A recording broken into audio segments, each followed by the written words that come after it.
Lettre numéro 52. Réflexion sur les raisons d'un effondrement. Rappel historique.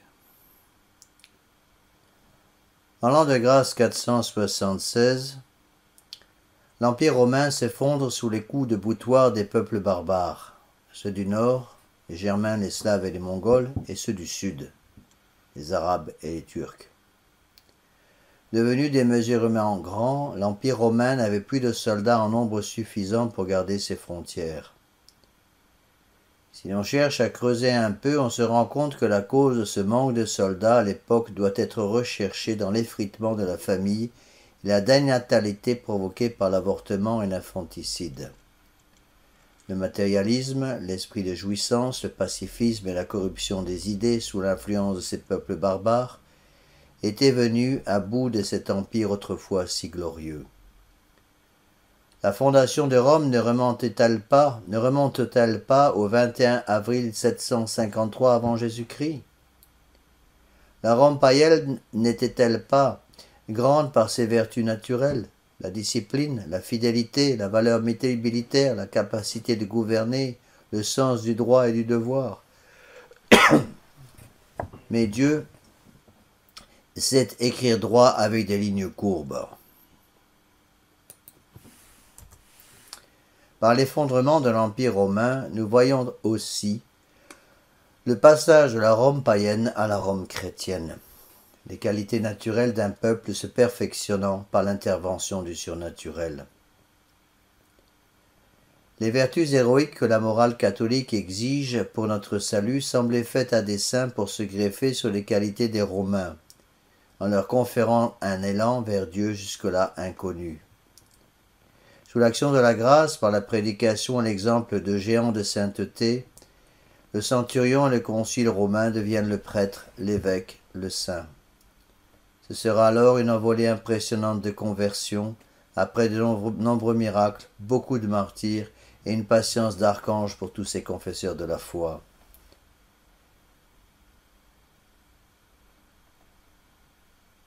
Les Francs, par sainte Clotilde de Saint-Rémy, les Wisigoths espagnols par les saints Léandre et Isidore, les Lombards par saint Colomban, les Anglo-Saxons par saint Augustin, saint Paulin, saint Patrick, les Germains par saint Boniface, les Slaves par les saints Cyril et Méthode, les Mongols par saint Étienne. Pas d'effet sans cause. Les mêmes causes produisant toujours les mêmes effets, il est bon d'analyser, à la lumière du magistère catholique, les raisons qui ont conduit à la chute spectaculaire de l'Empire romain, et de comprendre que ces mêmes raisons sont la cause de la décadence actuelle, tant dans les domaines religieux et moraux que dans les domaines politiques, économiques et sociaux. Le 15 mars 1859, l'illustre évêque de Poitiers, le cardinal Pie, eut un entretien avec l'empereur Napoléon III. Et lui rappelant quelques vérités bien frappées, rappela quelques vérités bien frappées qui illustreront bien ce que nous voulons dire.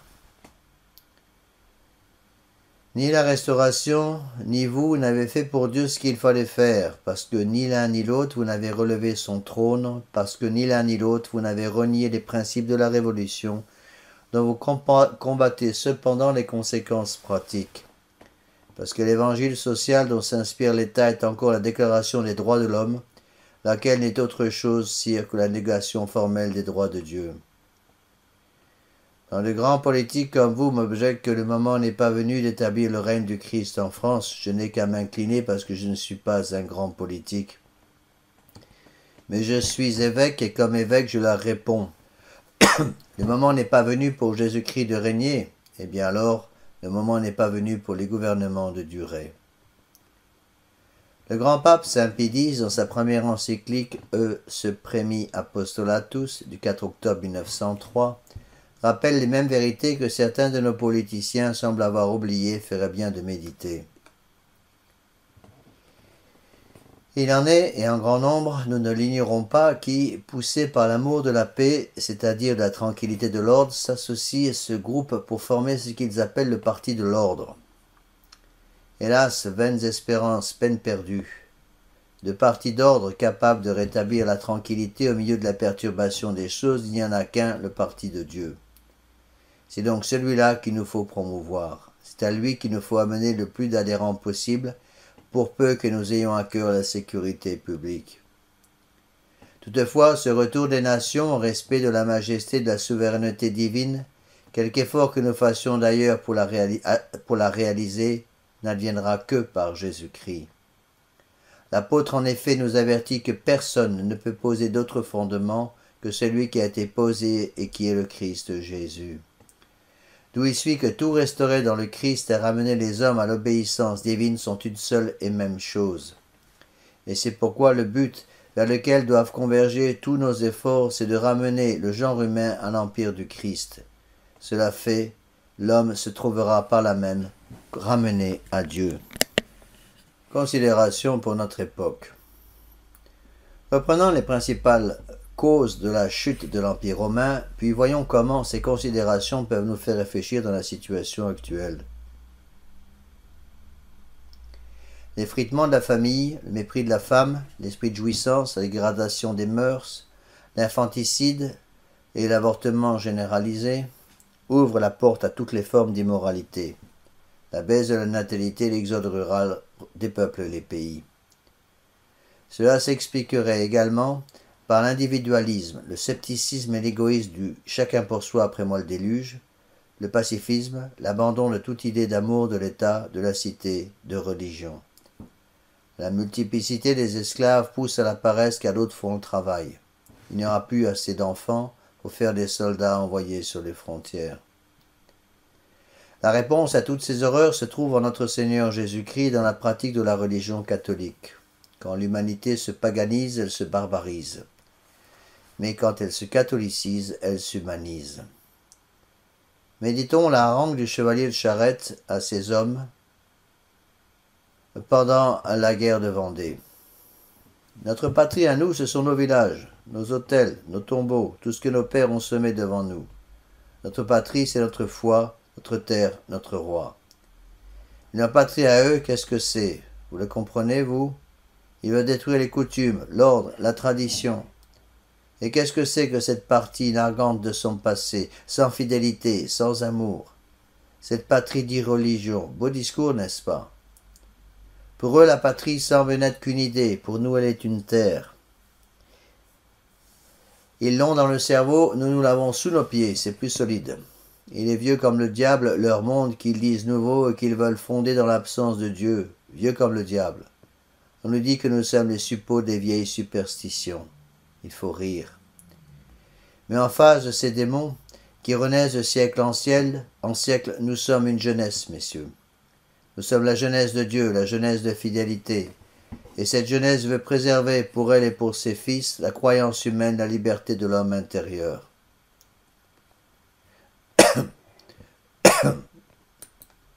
Réagir.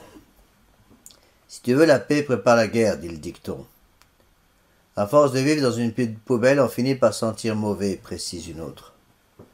Une pomme pourrie corrompra toujours la meilleure pomme saine mise à son contact. Une vie intérieure sérieuse peut préserver notre état de grâce et l'unique rempart de protection contre l'effondrement moral qui nous entoure. Seul l'héroïsme de la sainteté peut nous permettre de persévérer dans la voie royale de la croix. Le chapelet, l'oraison, les sacrements de confession et de la Sainte Eucharistie sont donc indispensables à notre survie spirituelle. Être un brave type ne suffit pas. Citons Lusquenet. Il faut nous convaincre qu'une vie médiocrement chrétienne, une honnêteté courante, une brave bonté ordinaire mène à un échec total. Il faut tout Dieu, toute Notre-Dame, toute la vie intérieure, tout l'exemple, toute notre âme. Sinon, c'est d'inconscience, et l'inconscience avant la bataille, c'est la défaite évidente. C'est avec une autre dose de christianisme et de sainteté que celle de nos parents, celle qui suffisait à nos parents des années 1950, qu'il nous faut nous opposer à la Révolution. À nous le progrès en Jésus-Christ, à nous les armes acérées, offensives et défensives, à nous d'être de vrais nouveaux, soudés à la tradition, mais bien plus fermes que les générations qui nous ont élevés. Ce n'est pas en refaisant comme en 1950 que nous allons remonter le courant, former l'élite et la lancer au salut chrétien de la patrie. Tradition, oui, mais dans un rythme, une lumière, une force étrangement nouveau. Gémir en disant « Si on revenait aux bonnes habitudes d'autrefois, tout serait sauvé » ne rime à rien. Le péché mortel n'est pas situé là, n'est pas situé où il était dans le temps des bonnes habitudes d'autrefois. Il s'est rapproché jusqu'à nous menacer d'étouffement. Humainement parlant, Ponce Pilate était peut-être un brave type, cherchant à libérer notre Seigneur Jésus-Christ des mains des Juifs haineux. Il se déclarera même innocent du sang du Christ.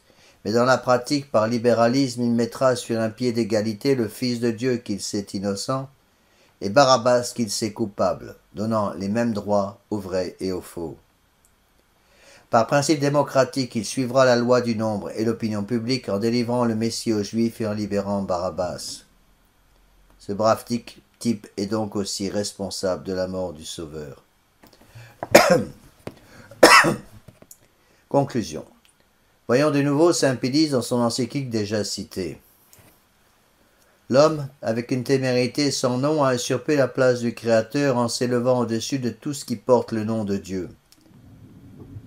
C'est à tel point que, impuissant à éteindre complètement en soi la notion de Dieu, il secoue cependant le joug de sa majesté et se dédie à lui-même le monde visible en guise de temple, où il prétend recevoir les adorations de ses semblables. Il siège dans le temple de Dieu où il se montre comme s'il était Dieu lui-même. Peut-on ignorer la maladie si profonde et si grave qui travaille en ce moment bien plus que par le passé la société humaine et qui, s'aggravant de jour en jour en la rongeant jusqu'aux moelles, l'entraîne à sa ruine.